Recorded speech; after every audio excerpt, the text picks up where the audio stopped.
Books featured by the explainer are available on shelves or on order at a different bookstore.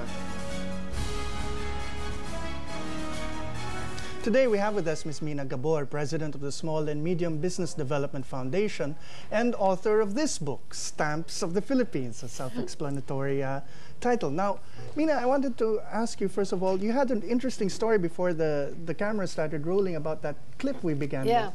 I was very excited because among the group, when we were preparing the book, one of our favorite photo was the China Clipper.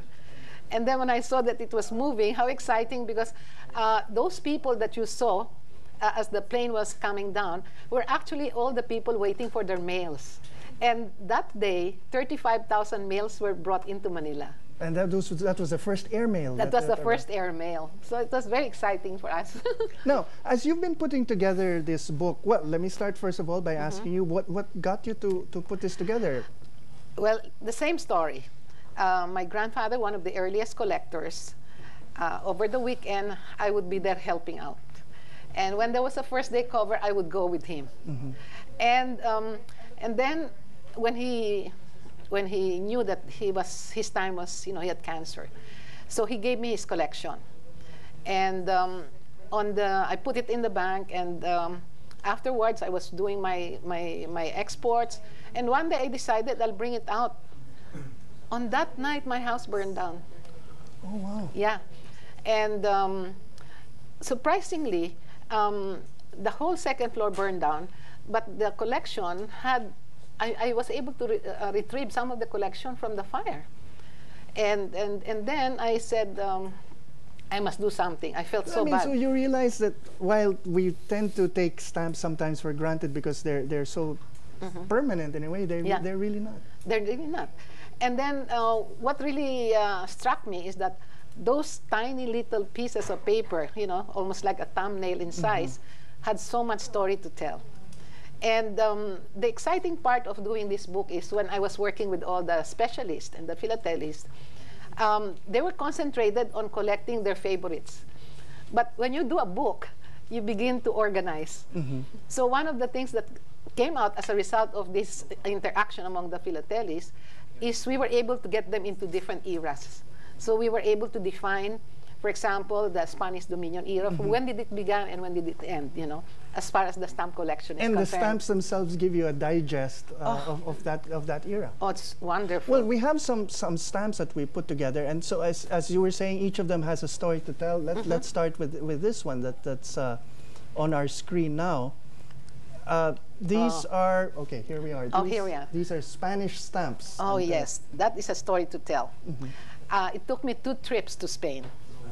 And thanks to Consul Carino, he was able to make these arrangements for the Museo de Madrid.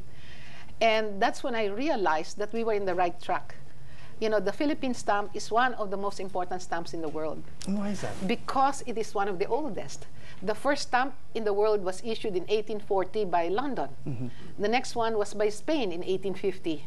And then 1854, Philippines. Oh, wow. Yes. And when they brought out the first stamp, because we wanted to photograph, and when they brought it out from the vault, I mean, they had all these gloves, all these paraphernalia. And I asked, I said, how come? He says, Mina, it is a very rare and one of our most important collection. And at that time, when the shots were taken of the stamps, it was actually in the vicinity of about $800,000 US. So we are assuming it's almost now more than $1 million. And of course, these showed Isabella. Queen Isabella, of Castile. Yeah. And so if we look at the next stamp that we have, that we'll be showing you. Oh, yeah. Okay. This is another interesting, especially for me, because when I was in CITEM, I thought that graphic design began during the American regime. But to my surprise, graphic design started with the Aguinaldo administration. These are, of course, stamps from our short-lived First Republic. Yes, the revolutionary government then of Aguinaldo. And he was the first to do a competition for people to design stamps.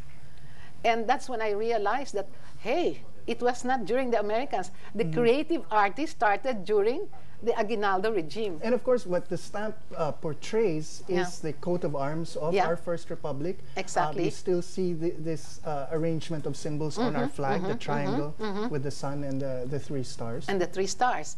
And then during his time, this was the first time that the stamps were used to pay for taxes. Because at that time, they were trying to prevent the theft of cattle. And the only way to do that is to register every cattle in town.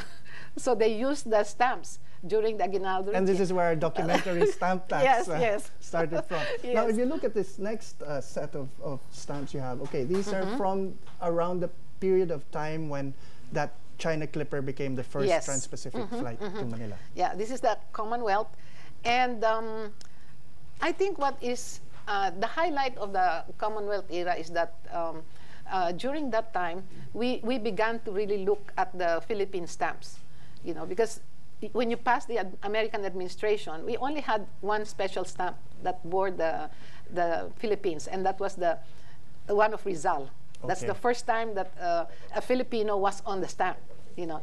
But after that, during the Commonwealth, they began to look seriously at different sites, different things that can be done. And the reason, stamps. of course, for this is that besides being a symbol that you paid for a letter, these are advertising for the country, right? Oh, yes. In fact, probably no era in the stamp collections that is more important than in the Japanese regime. Okay, well, this is the next set of stamps we have here. Which we'll be showing you next, these green ones. Yeah. Now, this is a pretty sinister stamp, actually, right? But, I mean, you'll have to explain to our viewers what's represented here. I mean, this is actually the stamps during the Japanese occupation. And one of the highlights of that is that for the first time, all the mails were being censored. And so many of the stamps had overprints of censorship. Once they have passed the censorship, then they are stamped, no? And also they use them as major propaganda item. Now, this was a propaganda stamp, for example, commemorating the fall of Bataan. Yeah, the fall of Bataan. Actually, every incident that they had, for example, during the capture, the fall of Corregidor, they had the congratulatory stamp. Congratulations. We had then the fall of Bataan, the next one, no? So each one of the stamps that was done during the Japanese time had either commemorative, either politically, or it was just to announce an event. But it was one way of making people feel good during that time. Okay, and the next set that we'll be showing you, again, this is shows you how there's this back and forth going on in our history, where basically they just recycled the pre-war stamps and just printed. But this is interesting because General MacArthur landed in Leyte. So in Leyte, of course, to announce that they have already landed, they wanted to make use of the stamps. And they found in the post office in Leyte a stack full of stamps, which they started to overprint. Which had survived the occupation. So it was during that time when they had all these different kinds of stamps that was pulled together and left in the post office that was being overprinted. So it's a very exciting time for philatelists. This is one of the most important collection. And if you look at the next set of here, there's our last group of stamps. This is again from these are the American era stamps then. And so, as you were pointing out, the only Filipino, you have Magellan, you have Columbus even, but the only Filipino under the American period was Rizal. This is McKinley over here. Yes, right. And finally, if you have our last set, this is okay, now, our stamp collectors were very careful not to say anything critical, so I'm going to say it because I'm an opinion writer.